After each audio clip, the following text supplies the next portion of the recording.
Member for Vancouver Hastings. Thank you, Mr. Speaker. June is Filipino Heritage Month. It's a time for us to celebrate one of the fastest growing populations in our country. Within the last 5 years, the Philippines remains one of the top 5 sources of immigrants to my riding of Vancouver Hastings, and I'm so proud to be their MLA and represent them. Filipino Canadians are a prominent force in our province in cultural, social, artistic, economic, and volunteer contributions to every part of our society. During this pandemic, we've seen their significant contributions to every sector, including childcare and healthcare sectors, where many have been on the front lines keeping people safe and healthy.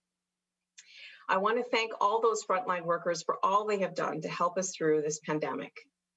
Filipino Canadians continue to drive change as leaders in business, technology, and advocacy work across the city, and our communities are enriched by their presence.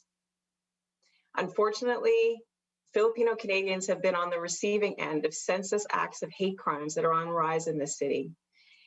In August 2020, a 61-year-old named Mary Lou was shoved against her car outside of Vancouver supermarket by a stranger. Even more recently, in May of this year, a Filipino man was assaulted by a stranger who followed him off a bus. The perpetrator cut his eyebrow and destroyed his cell phone.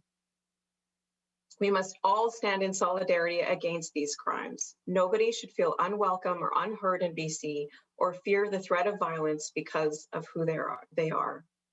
This month and every month, we look forward to connecting with and celebrating the Filipino community of Vancouver Hastings and honoring them for all that they bring to our neighborhood. Thank you, Mr. Speaker.